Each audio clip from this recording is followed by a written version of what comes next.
In the 1950s, in a town called Victory near the Californian desert, there exists a company town where contented families lead idyllic lives. Each morning, the husbands head to work at Victory headquarters located outside the town, while housewives tend to their homes and engage in ballet lessons under their instructor, Shelley. The wives are prohibited from asking any questions about their husband's work, and visiting the headquarters is strictly forbidden. Among the many happy couples in Victory are Alice and Jack, who have a vibrant, intimate life and enjoy hosting parties for their neighbors, particularly Alice's closest friend Bunny and her spouse. Alice and Jack have a favorite song that Alice often hums while doing her chores. Occasionally, the entire town experiences minor tremors, and Alice wonders if these tremors are related to Victory's projects. However, Jack refuses to provide any answers, and Alice is quick to drop the subject. One afternoon after a ballet class, Bunny and Alice observe a group of men in red jumpsuits assisting their new neighbor with the move. They gossip about their friend Margaret, who did not attend the class, which is not surprising as Margaret has become somewhat of an outcast in the town due to a mysterious incident. Later, while tending to her garden, Alice notices Margaret standing in her backyard, holding a toy plane and seemingly lost in a peculiar vision of open eyes in the darkness. Uncertain about Margaret's behavior, Alice decides to ignore it. While preparing dinner, Alice discovers that all the eggs in her carton are strangely empty. However, she quickly forgets about it as her dinner starts to burn in the oven. A few days later, Alice attends a pool party at Shelley's house, humming her familiar song. Bunny requests her to stop, expressing fatigue from hearing it repeatedly. It is at this moment that Alice realizes she does not actually know the name of the song, despite it always being stuck in her head. As the melody plays in her mind, Alice experiences peculiar images before her eyes. Once again, however, she dismisses them when Bunny distracts her. The party briefly pauses as Shelley and her husband, Frank, the CEO of Victory, deliver a speech to welcome the new neighbors to town. Margaret unexpectedly interrupts the speech, questioning why they are here when they should not be. Her husband quickly escorts her away, leaving behind an awkward atmosphere. Frank takes over the conversation, reminding everyone that they are in Victory to create a safe and orderly town that will change the world. Later, Alice remains concerned about Margaret and decides to search for her. She discovers Margaret in her house receiving some kind of medication from her husband. Margaret attempts to convey to Alice that she is not well, experiencing unsettling dreams and feeling hidden away. However, her husband shuts the door, preventing Alice from further involvement. Alice returns to the party and finds Jack in Frank's room, adjusting his tie. To her surprise, Jack initiates intimacy with her right then and there. The situation becomes strange when Frank appears and watches them in an unusual manner. However, he departs without uttering a word, and Alice chooses not to disclose the encounter to Jack. The following day, Alice and her friends are out shopping when the topic of Margaret arises. They discuss her peculiar behavior since the incident. Bunny interjects, reminding them that it was not an accident and that Margaret broke the sole rule they had by venturing into the desert with her child due to something she witnessed, likely a hallucination. When they found her, she was alone with her son's toy plane, but the child was nowhere to be found. Margaret insists that they took him away as punishment. Their conversation is abruptly interrupted when the ground shakes again. Although the women are accustomed to it, one of them ponders the rumors of the men developing weapons, but Bunny angrily cuts her off, emphasizing that the wives' primary mission is to support their husbands without questioning. Later that night, Alice experiences exceedingly strange dreams, and she cannot stop thinking about them the next day. She decides to take a trolley ride to get some fresh air, but instead of disembarking at the mall, she remains on the trolley to enjoy the desert view, which the driver finds peculiar. Suddenly, a plane resembling Margaret's toy aircraft appears in the sky, descending until it crashes in the middle of the desert. Alice realizes that there has never been a plane flying over this area before and feels compelled to investigate, thinking they might need assistance. However, the bus driver refuses to take her there, citing the rules. Nonetheless, Alice chooses to defy the rules and embarks on a journey into the depths of the desert until she eventually discovers a hill encircled by a spiraling road. Determined, she climbs to the top, where she encounters a mysterious dome and begins calling for help, but her pleas go unanswered. Alice feels frightened, but her quest for answers persists. She cautiously approaches the dome, summoning the courage to place her hands on the glass walls. Suddenly, a jolt runs through her body, causing her to recoil as unsettling and eerie images flash before her eyes, accompanied by Frank's voice speaking about leaving chaos behind. When Alice regains her senses, she finds herself back in her own bed at home. Confused and scared, she heads to the kitchen and discovers Jack cooking quietly so as not to disturb her. It turns out that Alice had already returned home before Jack arrived, but she cannot recall how. She mentions the plane crash only to have Jack inform her that there hasn't been any crash, otherwise the entire town would be abuzz with the news. Upset and chalking it up to bad dreams, Alice blames her confusion on fatigue. Jack comforts her with affectionate gestures and lighthearted jokes about his cooking skills. The following day, while cleaning the windows as usual, Alice is startled when the wall behind her begins to move, pinning her against the glass. Terrified, she tries to push back, but in the blink of an eye, the wall returns to its original position, revealing it to be nothing more than a hallucination. Just as Alice catches her breath, the phone rings. She answers only to hear Margaret's voice on the other end. Margaret asserts that they are being deceived and urges Alice to leave. However, overwhelmed and unable to comprehend, Alice reminds her friend that she is not crazy before abruptly ending the call. The conversation continues to haunt Alice, and during her next ballet class, she is shocked to see her own reflection transform into Margaret. At first, Margaret mimics Alice's movements, but then she places her hands on the glass and begins striking her own head, causing Alice to scream in panic. No one else in the room understands the source of her distress, and when Alice turns around, Margaret has vanished. Worried about the significance of this occurrence, Alice rushes back home to find Margaret standing atop her house. Tearfully, Alice yells at her, desperately trying to make her stop, but Margaret pays no heed and brings the situation to an end. Alice panics once more, attempting to reach Margaret, but she is halted by the appearance of the men in red jumpsuits who drag her away.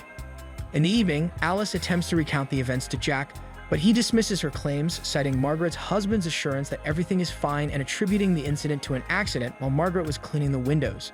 Frustrated by being labeled as crazy, Alice demands the truth, questioning Jack about his job and the secrets the company is hiding. In a moment of frustration, Jack explodes, emphasizing that delving into such matters could jeopardize their seemingly perfect life together, and he implores her to drop the subject before leaving her alone for the night. Unable to find solace in sleep, Alice tries to distract herself by watching television, triggering a new hallucination in which she finds herself drowning in a pool.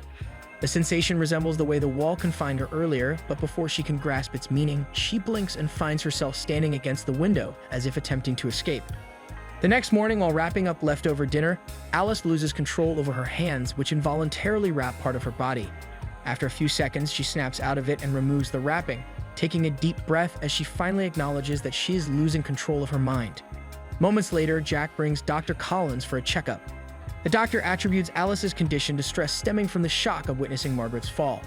When Alice tries to explain the true events, Collins attributes it to the mind's ability to distort reality when overwhelmed by grief. He attempts to prescribe medication, but both Jack and Alice decline, assuring him that it is unnecessary. In that moment, Alice notices classified files on Margaret and Collins' briefcase, prompting her to inquire about Margaret's situation. Collins explains that Margaret was prone to outbursts and paranoia, which disrupted her husband's work and led to his dismissal from Victory. Margaret was sent elsewhere to receive the necessary help. After Collins and Jack leave the house, Collins inadvertently forgets his briefcase. Seizing the opportunity, Alice feigns having picked it up to return it to him, successfully concealing her true intentions. Once Collins is permanently gone, Alice realizes that she managed to steal Margaret's files. To her dismay, however, all the pages have been heavily redacted. Since the files prove useless, Alice decides to burn them in the fireplace while pondering Margaret's situation, drowning her guilt with whiskey. While still drinking, Alice takes a bath and her mind begins to wander, presenting her with both disturbing images and glimpses of tender moments shared by a couple. She abruptly snaps out of it when Jack returns home and plays some music. In a state of shock, Alice remains silent as Jack approaches her and unexpectedly asks if they should have a baby. Alice promises to contemplate the idea. Later that evening, they attend a grand party organized at a restaurant by Frank. Alice's anxiety intensifies as she notices Frank watching her intently while conversing with Collins in a corner. Pushed to her limits, Alice experiences a complete breakdown and rushes to the bathroom, where she once again encounters the vision of the couple. Bunny suddenly appears to check on her, and Alice attempts to explain everything, but Bunny cuts her off, scolding her for breaking the rules. Bunny perceives Alice's behavior as childish and a potential threat to her husband's important evening. She urges Alice to compose herself and be a supportive wife. Left with no choice, Alice resumes her usual routine, attempting to put everything behind her. A few days later, Jack hosts a dinner party at their home with Frank and Shelley among the guests. As Alice busily prepares the meal, Frank approaches her and expresses how fascinated he is by her. He confesses his desire for someone to challenge him, as great men can only shape history when they are pushed. Frank hopes that Alice will continue to push him in the future. During dinner, Alice decides to claim the head of the table instead of allowing Jack to occupy the seat, as she wants to have a direct view of Frank while they dine. When the usual small talk ensues, Alice interrupts and engages the guests in discussions about their lives before coming to Victory. She points out the repetitive nature of the same few backstories among the neighbors. She asserts that these stories are designed to make them forget the real ones, such as what happened to Margaret. Jack attempts to intervene, but Frank encourages Alice to continue. In a passionate outburst, Alice exposes everything she has witnessed and accuses Frank of deceiving everyone to construct his fabricated utopia. Frank maintains a composed demeanor, labeling Alice's revelations as symptoms of the same psychosis Margaret experienced. He even accuses Alice of having been in his bedroom. Uncomfortable and disturbed, Shelley rebukes Alice for causing a scene, insulting her husband, and promptly leaves the gathering. The other guests follow suit, and as Jack goes to open the door, Frank remains behind to express his disappointment in Alice before departing as well. Left furious, Alice confronts Jack, who accuses her of attempting to sabotage his significant night. She rushes to him, assuring him that it was never her intention and declaring that he is more important to her than their life and victory. Alice pleads for them to leave before this place destroys their relationship. After much persuasion, Jack eventually relents and agrees to run away together. Alice wastes no time and hastily packs the essentials before joining Jack in the car. However, to her shock, Jack suddenly apologizes. Confused, Alice fails to comprehend the situation before the men in red appear, forcibly dragging her away, while Jack, consumed by tears, can only hear her desperate cries for help. Alice finds herself confined to the hospital, subjected to electroshock therapy. Though her entire body aches, she once again begins experiencing visions of the couple, only this time they exist in a contemporary setting, and she hums the bothersome song.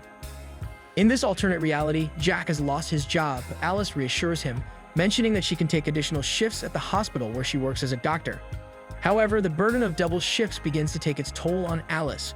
When she arrives home late one night, Jack fails to make dinner, and he becomes offended when Alice is too exhausted to engage in intimacy. As the night progresses, Jack spends his time listening to Frank's podcast, which promotes a path for men to discover their authentic selves outside the suffocating constraints of society. Sometime later, Alice awakens once again in the hospital in Victory. Collins announces that she has been fixed and Alice is sent back to the town, where she resumes her old routine as if nothing had happened. Calm days pass by until one evening, Jack returns from work, singing the same bothersome song once again. It is then revealed that the Jack from her visions is real, and he has become part of the Victory Project, where he can choose to live a perfect life. This grants him access to a special machine that he keeps at home, and Alice is perpetually connected to it as her life in Victory is merely a simulated existence. This applies to all the wives in the town, and like the other men, Jack connects himself to the machine for only a few hours each day before disconnecting upon entering the headquarters in the desert. The remainder of the time, he is responsible for maintaining Alice's physical well-being while working a menial job to pay for the machine. Overwhelmed by the flood of images in her mind, Alice collapses on the floor in pain. She demands an explanation from Jack, who quickly becomes defensive and yells that he did it to give them a perfect life because they had been miserable. Alice, feeling he has violated her autonomy and attempting to convince her she is crazy, confronts Jack about his actions. She also expresses concern for the other wives and the children, but Jack clarifies that the children are not real and are part of the simulation as well. In that moment, Jack collapses to his knees, desperately pleading for forgiveness and clutching onto Alice, making it difficult for her to breathe. Weary of her husband's deceit, Alice grabs a glass and strikes Jack, causing him to lose consciousness. Unbeknownst to her, dying in Victory also results in real-life death, and as the real Jack closes his eyes, Frank receives a phone call informing him of the events. Bunny enters the house upon hearing the commotion and immediately conceals Jack's body before attempting to console Alice. Alice attempts to explain everything, and to her surprise, Bunny reveals that she is already aware. Bunny chose the simulation because it was the only way she could be reunited with her children after their real-life deaths. She explains that Alice must go to the headquarters and disconnect herself from the machine since Jack can no longer do it for her. Apprehensive but resolved, Alice follows Bunny's instructions. To her astonishment, all the neighbors begin emerging from their homes as well. As the streetlights start to explode, the women begin sensing that something is amiss. However, the men remain fixated on Jack's whereabouts and attempt to impede Alice. Bunny intervenes, pushing the men aside, giving Alice the opportunity to escape by getting into a car and driving away just in time before the men in red set off in pursuit, hijacking vehicles to chase her. A thrilling chase ensues through the streets, and although Alice manages to leave town without trouble, complications arise in the desert as the men in red begin ramming their cars into hers. Dr. Collins, also in his own car, accelerates to assist in capturing Alice. However, when Alice finds herself surrounded, she skillfully maneuvers her car to evade the oncoming collision, causing Collins and the others to crash into each other. Back at Frank's home, he receives news of Collins' death over a call on speakerphone, and Shelley, who is present, overhears the unfolding events. While Frank is preoccupied giving orders, Shelley approaches him and stabs him, declaring that it is now her turn. In the desert, Alice continues driving until she reaches the hill and proceeds along the road. Unfortunately, her car gets stuck on a treacherous turn. Refusing to give up, Alice leaps out of the car and starts running, banking on the obstruction of the car blocking the pursuers. However, the men in red abandon their cars and begin scaling the hill, relentlessly pursuing her. Alice pushes her body to its limits, summoning every ounce of strength to race up the hill. Upon reaching the dome, Alice experiences a hallucination of Jack embracing her, urging her to stay and reminiscing about their time together in real life. Yet, the appearance of the men in red snaps her back to reality, reminding her of what she must do. Alice races towards the wall and places her hands on the glass, throwing her head back as disturbing images flood her mind, intertwined with snippets of her true self. Suddenly, everything fades to black and Alice gasps for breath.